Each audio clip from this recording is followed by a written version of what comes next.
partai-partai dengan pilihan politik ini gitu ya. Ya. Bahkan jangankan di level elit gitu ya, bahkan di level massa pun gitu. Sebagian masa-masa partai pun sudah melihat tiga calon ini gitu ya. Jadi karena itu sangat mungkin elit partai pun akan melihat seperti ini gitu. Tren untuk bandwagon itu sesuatu yang pilihan paling rasional dalam politik gitu ya, ketika kandidat dari partai kita sendiri tidak. Kemudian kita anggap ada margin of error 2,8%, maka tidak ada yang unggul mutlak. Jadi tiga-tiganya sama, masih di kisaran margin of error. Maka nama Ganjar Pranowo, Prabowo Subianto, dan Anies Baswedan ini adalah capres yang survei hari ini paling unggul. Nama Ganjar Pranowo mendapat dukungan paling besar, yaitu 24%. Kemudian di urutan berikutnya ada Prabowo Subianto 21%. Selanjutnya Anies Baswedan 18,7%. Tiga nama ini cukup menonjol begitu dibanding nama-nama lain.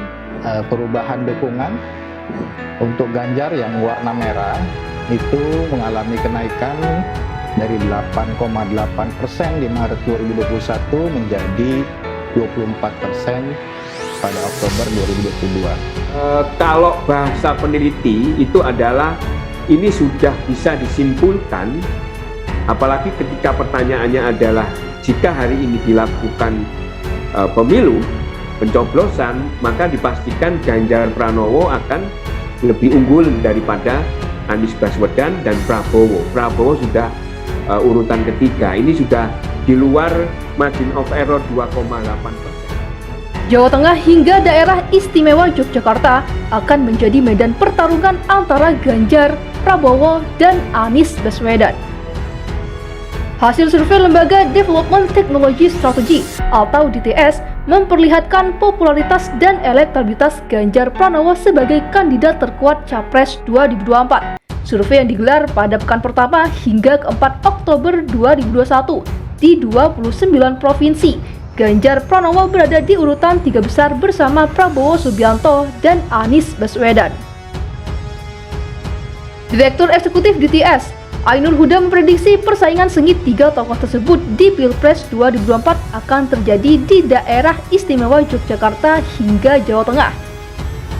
Jawa Tengah akan jadi medan kontestasi yang cukup panas antara tiga kandidat terkuat Capres tahun 2024.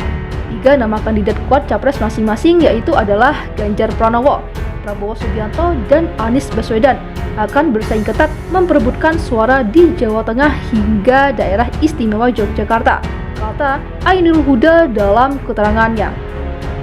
Dia menyebut Ganjar, Anies, dan Prabowo memiliki keunggulan dan basis jaringan pendukung yang loyal dengan karakternya masing-masing.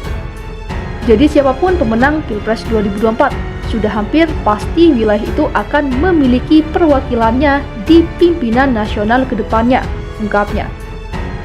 Dalam kajian yang dilakukan pihaknya, Jawa Tengah menempati urutan ketiga dalam jumlah daftar pemilih tetap atau DPT Pemilu 2019 secara nasional dengan 17,9 juta pemilih. Jumlahnya di bawah Jawa Barat dengan 32,6 juta dan Jawa Timur dengan 30,9 juta pemilih.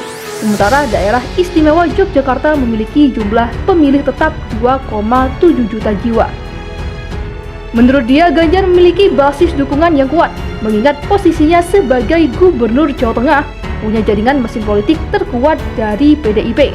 Sementara Prabowo yang ayahnya adalah Profesor Sumitro, orang Kebumen dan namanya sangat berbau Jawa, serta dukungan kalangan nasionalis dari Gerindra dan kelompok simpatisan PKS dan PAN. Sedangkan Anies Baswedan sendiri pernah menjadi Mendikbud dan sekarang Gubernur DKI Jakarta. Anies pernah menghabiskan kehidupan masa kecil hingga remaja di Yogyakarta, sehingga kultur Jawanya membuat basis pendukungnya sangat signifikan. Rating Pak Ganjar mencapai 20,4%, Pak Prabowo sebesar 20,2%, disusul Pak Anies yang memperoleh 16,6%.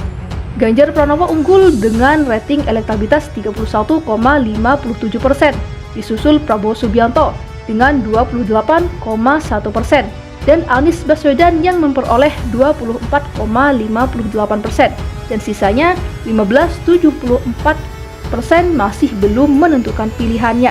Tutupnya, Ganjar teratas ditempeli Anies dan Prabowo. Lembaga Survei Independen Nusantara atau LSIN mencatat elektabilitas Gubernur Jawa Tengah Ganjar Pranowo tertinggi di angka 18% sebagai calon presiden 2024. Sementara itu, Gubernur DKI Jakarta Anies Baswedan masih menempel Ganjar yaitu 16% dan disusul Ketua Umum Partai Gerindra yaitu Prabowo Subianto 15%. Tiga nama capres potensial 2024 saat ini memiliki elektabilitas yang cukup menjanjikan sebagai model elektoral, kata Direktur Eksekutif LSIN, Yasin Muhammad dalam diskusi virtual.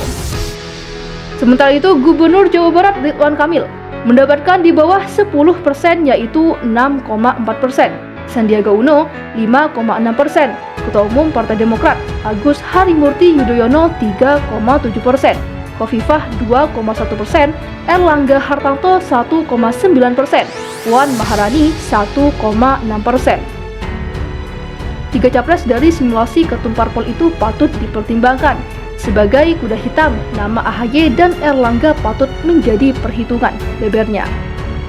Sementara itu, dia juga mendapati nama Abdul Somad sebagai nama capres-cawapres alternatif dengan elektabilitas 16%, Din Syamsuddin 6%, dan Habib Lutfi 5,6%.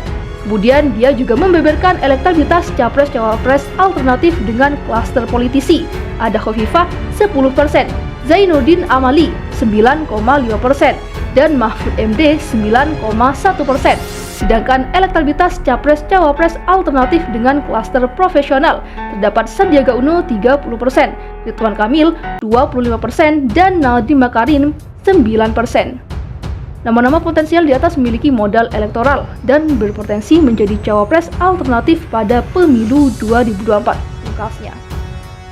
Diketahui survei dilakukan melalui wawancara telepon dengan panduan kuesioner, kemudian metode sampling pengacakan sistematis sebanyak 1.200 responden, toleransi kesalahan atau margin of error sekitar 2,8% dengan tingkat kepercayaan 95%.